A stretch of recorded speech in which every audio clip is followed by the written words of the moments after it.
கர்த்தருடைய வார்த்தைகளை கேட்க பல வேலைகள் மத்தியிலும் வருகிற உங்களோடு கூட ஆண்டவர் தினந்தோறும் பேசுகிறார். ஸோ எல்லாம் அவர்தான் படைத்தார். எல்லாம் சகலமும், சொல்லுங்க, சகலமும் அவரை கொண்டும் அவருக்கென்றும் சிருஷ்டிக்கப்பட்டது. சகலமும் அவரை கொண்டும் அவருக்கென்றும். அப்படியானால் அந்த சகலமும் என்பதில் நானும் அடக்கம்தான், நானும் உள்ளடக்கம். அப்போ நானும் அவரை கொண்டுதான் படைக்கப்பட்டிருக்கிறேன், அவருக்காக படைக்கப்பட்டிருக்கிறேன். ஆமென் கேட்கலாமா? ஆண்டவருக்கு ஸ்தோத்திரம்.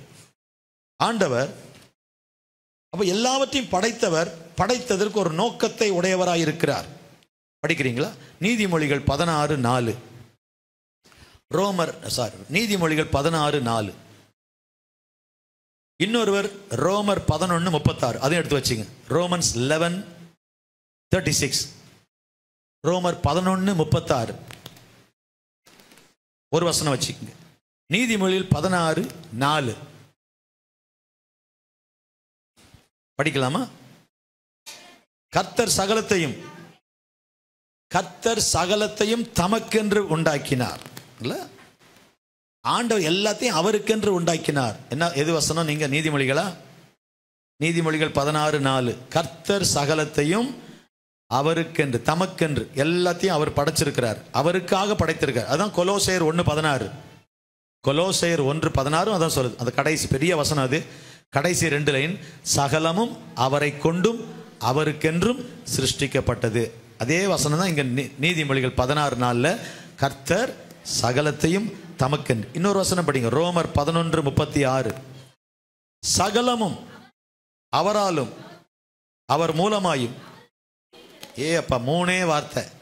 சகலமும் அவராலும் அவர் மூலமாயும் அவருக்காகவும். அவ்வளவுதான். இதுலயே எல்லாமே அடங்கிடுச்சு. சகலமும் அவராலும் அவர் மூலமாயும் அவருக்காகவும் இருக்கிறது. முடிச்ச அந்த வசனம் இன்னும் இருக்கா? புதிய மொழிபெயர்ப்பில் எப்படி இருக்குன்னா, எல்லாம் தேவனிடத்திலிருந்து வருகிறது, எல்லாம் அவருடைய வல்லமையினால் ஜீவிக்கிறது, எல்லாம் அவருடைய மகிமைக்காக இருக்கிறது. வல்லமையினால ஜீவிக்குது, மகிமைக்காக இருக்குது. இந்த ஜனத்தை எனக்கென்று ஏற்படுத்தினேன், இவர்கள் சொல்லுங்க என் துதியை சொல்லி வருவார்கள். ஆமென் கேட்கலாமா? ஓகே, இன்னைக்கு விஷயம், இன்னைக்கு நம்ம என்ன பார்க்க போறோம்னா, தேவன் படைத்தவர், எல்லாவற்றையும் படைத்தவர், சகலமும் அவரை கொண்டும் அவருக்கென்றும் சிருஷ்டிக்கப்பட்டது. என்னையும் அவருக்காய் படைத்திருக்கிறார். என்னை எதற்காக படைத்தார்? எதற்காக படைத்தார்? அப்ப என்னை படைத்ததற்கு ஒரு முகாந்திரம் உண்டு. என்னை தேவன் படைத்ததற்கு there is a reason. அந்த முகாந்திரங்கிற வார்த்தை யார் கேட்கிறா? தாவீது கேட்கிறார். அவங்க அப்பா போய் சொல்றாரு, டேய் உங்க அண்ணன்மாரெல்லாம் யுத்தத்தில் இருக்காங்கடா, போய் பார்த்து சுகம் விசாரிச்சுட்டு இந்த சாப்பாடெல்லாம் கொடுத்துட்டு வா அப்படின்னு போய் கொடுக்க போறாரு. அங்க ஒரு காவலாளி கிட்ட, அந்த மிலிட்ரியில வார் நடக்கிற இடத்துல போய், யுத்த காலத்தில் போய் அங்கே ஒரு ஆள்கிட்ட இந்த சாப்பாடெல்லாம் கொடுத்துட்டு அப்படியே யுத்தம் பார்க்க போகிறாரு. அப்போ அங்கே அவங்க அண்ணன் கேட்குற, எங்கடா வந்த, என்ன எதுக்கு வந்தேங்க, அந்த ஆடெல்லாம் யார்கிட்ட விட்ட, என்ன வந்தேன்னு அவர் சொல்கிறார், நான் இங்கே வந்ததற்கு ஒரு முகாந்திரம் இல்லையா, நான் இங்கே வந்ததுக்கு ஒரு காரணம் இருக்கு, முகாந்திரம், காரணம். அப்போ தேவன் என்னை படைத்ததற்கு ஒரு காரணம் இருக்கிறது. there is a reason, there is a purpose. அதான் திரும்ப திரும்ப சொல்றேன், purpose driven life. என்னை எதற்காக படைத்தார்? அவருக்காக படைத்தார், அவரோடு வாழ படைத்தார். நான் குறுகிய காலத்துக்காய் படைக்கப்பட்டேன். I am not created for a temporary life. I am created for eternity. நித்தியத்துக்காய் படைக்கப்பட்டிருக்கிறேன். I am not here for a short life. ஒரு குறுகிய வாழ்க்கைக்காக நான் படைக்கப்படல. ஸோ வாழ்க்கை என்பது என்ன? அது ஒரு டெஸ்ட். எனக்கு டெஸ்ட் வச்சு என்னை பாஸ் பண்ண வச்சு அந்த வாழ்க்கைக்கு ரெடி பண்றாரு. வாழ்க்கை என்பது என்ன? ஒரு ரிஹர்சல், ஒத்திகை. நிஜமா வாழப்போற வாழ்க்கைக்கு ஒரு முன்னோட்டம், ஒரு ரிஹர்சல். ஒரு ரிஹர்சல் பண்றோம், ஒரு நாடகம் போட்டா ரிஹர்சல் பண்றாங்க இல்லையா? மெயின் பிளே இனிதான் இருக்கு, நிஜ வாழ்க்கை இனிதான் இருக்கு. அந்த நிஜ வாழ்க்கைக்கு ஒரு ஒத்திகையில் இருக்கிறோம். வாழ்க்கை என்பது என்ன? அது தேவன் நம்மிடம் கொடுத்திருக்கிற ஒரு சொத்து மாதிரி. இந்த 50-60 வருஷ வாழ்க்கை, ஒரு 70 வருஷ வாழ்க்கை. நீங்க எத்தனை வருஷம் வச்சீங்க? உங்களுக்கு எத்தனை வருஷம் தோணுத வச்சீங்க? 100 வருஷம் வச்சுக்கோமே. ஆண்டவர் அது கொடுத்த ஒரு சொத்து, ப்ராப்பரா ஹேண்டில் பண்ணு. 5 தாலந்து, 2 தாலந்து, 1 தாலந்து கணக்கெட்டார். எப்படி பண்ண, என்ன பண்ண கேட்டாரு. அந்த 5 தாலந்து, 2 தாலந்து, 1 தாலந்து உன் வாழ்க்கை எப்படி, என்ன பண்ண, எப்படி பண்ண கணக்கு கேட்பாரு. ஸோ ப்ராப்பரா ஹேண்டில் பண்ண. ஆண்டவர் ஸ்தோத்திரம். நமக்கு இருக்கிற தாளந்து வரங்களை என்ன பண்ணோம், பணம் பொருள், எப்படி லைஃப்ல எப்படி வாழ்ந்தோம், எவ்வளவு காலம் வாழ்ந்தோம் என்பதில் எப்படி வாழ்ந்தோம். Not that how long we lived, how we lived, எப்படி வாழ்ந்தோம். இது ஒவ்வொன்றையும் கவனிக்கணும், ஒவ்வொன்றையும் கவனிக்கணும். நீங்க பைபிளை படிச்சீங்கன்னா இந்த உலகத்தில் தேவன் படைத்த எல்லாமே ஏதாவது ஒரு விதத்தில் அவரை மகிமைப்படுத்துது. மகிமைனா என்னன்னு கொஞ்சம் பின்னால சொல்றேன். இதை நீங்க புரிஞ்சுக்கணும். ஒரு வசனம் படிக்கலாம், சங்கீதம் 19:1, எல்லாருக்கும் தெரிஞ்ச வசனம். Psalm 19:1, வானங்கள் தேவனுடைய மகிமையை வெளிப்படுத்துகிறது, ஆகாய விரிவு அவருடைய கரங்களின் கிரியை அறிவிக்கிறது, பகலுக்கு பகல் வார்த்தைகளை பொழிகிறது, இரவுக்கு இரவு அறிவை தெரிவிக்கிறது. அப்படி போயிட்டே இருக்கு அந்த சங்கீதம்.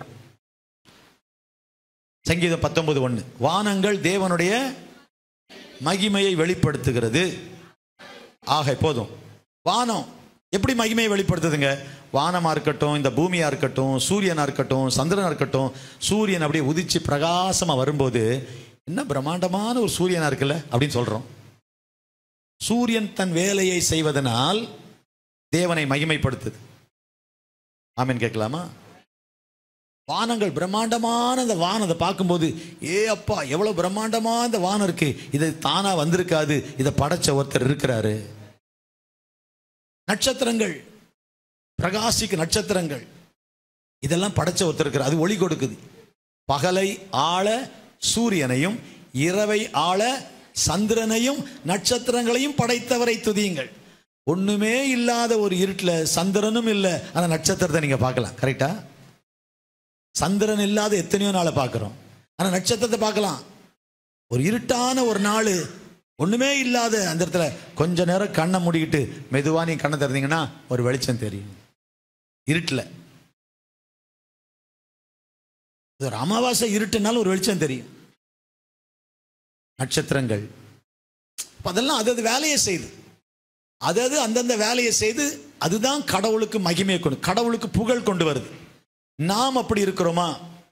கடவுளுக்கு புகழ் கொண்டு வராத ஜென்மம் 2 தான். ஒன்று அந்த சாத்தான், நான் எதுக்கு அவரை வணங்கணும்னா பிசாசா போனான். அடுத்தது நான் என்ன அவரை ஆராதிக்கணுமா அப்படின்னு நினைச்ச மனுஷன். இந்த மனித ஜென்மமும் அந்த தேவதூதனும் தான் 2 பேரும் தான் கடவுளை மகிமைப்படுத்தாத கூட்டம். மற்ற எல்லாமே அவருடைய சகல சிருஷ்டிகளும் அவரைத்தான் மகிமைப்படுத்துது. அது காற்றாக இருக்கட்டும். ஆண்டவருக்கு ஸ்தோத்திரம். எல்லாமே தேவனுடைய இயற்கையின் மூலமாய் தேவன் மகிமைப்படுகிறார். God speaks through nature சொல்லுவாங்க. கடவுளே இல்லை, கடவுளே இல்லை, அங்கே எங்கேயா கடவுள் இருக்காரு அப்படின்னு சொன்ன ஒருத்தன் ஒரு நாள் நின்றுட்டு இருக்கான். ஒரு மரத்தில் பயங்கர சலசலப்பு, பயங்கர சலசலப்பு. என்னன்னு பார்த்தா அப்படி பார்க்குறான், மேலே குருவி எல்லாம் 2 அப்படியே பயங்கர சலசலப்பில் கத்திக்கிட்டு இருக்கு. பார்த்தா ஒரு பாம்பு ஏறி போகுது மேலே. பாம்பு போகுது, மேலே ஒரு கூடு இருக்கு, குருவி கூடு இருக்கு. அந்த குருவி கூட்டில் முட்டை இருக்கா அல்லது சின்ன குஞ்சுகள் இருக்கா தெரில. குருவிகள் ஒரே சலசலப்பு, பாம்பு வேற. அதை பார்த்தோன்னு ஒரே சலசலப்பு. இவன் பார்த்துக்கிட்டே இருக்கான். கொஞ்ச நேரத்தில் அப்படியே போனது, அந்த குருவி அங்கேயும் பறந்து, அதுக்கு அப்படியே பறந்து வந்து அழகுல அப்படியே சின்ன ஏதோ இலையெல்லாம் பறிச்சுட்டு வந்து அது கூடு பக்கத்தில் வைக்குது. அந்த nest what you call it, அந்த குருவி கூடு இருக்கு இல்லையா, அப்படியே போன பாம்பு அப்படியே ரிட்டர்ன் ஆகுது. அதை எடுக்க முடியல, அந்த குஞ்சுகளை இப்படி சாப்பிட முடியல, ஆனால் அந்த முட்டையை சாப்பிட முடியல. அதை பார்த்தவன் குருவிக்கு இந்த மூளை இருக்குன்னா நிச்சயமா கடவுள் ஒருத்தர் இருக்காருங்கன்னு நினைச்சானா. அல்லேலூயா. கடவுள் எந்தெந்த வழியிலெல்லாம் பேசுறாரு பாரு. God speaks through nature, இயற்கை மூலமா பேசுறார். கடவுளே இல்லை, கடவுளே இல்லை அப்படி இல்லை. ஆண்டவருக்கு ஸ்தோத்திரம். படைப்புன்னு ஒன்று இருந்தா படைத்தவர்னு ஒருத்தர் இருக்கணும். If there is a creation, there must be a creator. If there is a law, there must be a law giver. சட்டம்னு ஒன்று இருந்தா சட்டத்தை உருவாக்கினவர் ஒருத்தர் இருக்கணும். சிற்பம்னு ஒன்று இருந்தா if there is a statue, there must be a architect. சிற்பம்னு ஒன்று இருந்தா உருவாக்கின சிற்பி ஒருத்தர் இருக்கணும். கட்டடம்னு ஒன்று இருந்தா அதை கட்டின ஒரு என்ஜினியர் இருக்கணும். சட்டம்னு ஒன்று இருந்தா சட்டத்தை கொடுத்த ஒருத்தர் இருக்கணும். படைப்புன்னு ஒன்று இருந்தா படைத்தவர் ஒருவர் இருக்கணும். கைவைத்து ஒரு அலையில சொல்லாமா? சூரியன் படைப்பு, சந்திரன் படைப்பு, நட்சத்திரங்கள் படைப்பு, வானம் படைப்பு, பூமி படைப்பு, இதெல்லாம் படைப்பு. படைப்பே இவ்வளவு பிரம்மாண்டமா இருந்தா இது தானா வரல. படைப்புன்னு ஒன்று இருந்தா படைத்தவர்னு ஒருத்தர் இருக்கணும். அவர் எங்க இருக்காரு? அவரை பார்த்தா தான் நம்புவேன். அவர் படைத்த சூரியனே உன்னால பார்க்க முடியலையாப்பா? அவர் படைத்த சூரியனையே பார்க்க முடியுமா? சூரியனுக்கே இவ்வளவு சக்தி இருந்தா சூரியனை படைச்சவருக்கு எவ்வளவு சக்தி இருக்கும்? ஒரு பலமா கை தட்டலாமா? நல்லா தட்டுங்க, அன்புனால தட்டுங்க. அந்த மரியாதை அவரு. ஓ சர்வ வல்லவர்.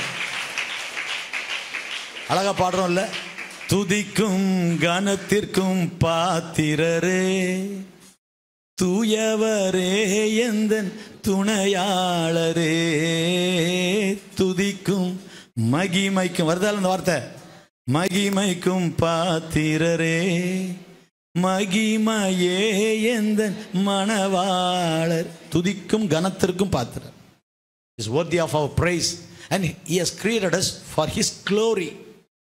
வானம் பூமி எல்லாமே தங்கள் தங்கள் வேலையை செய்து ஏதாவது ஒன்று அவருக்கு மகிமையை கொண்டு வருது, அவருக்கு புகழை கொண்டு வருது. கர்த்தருக்கு ஸ்தோத்திரம்.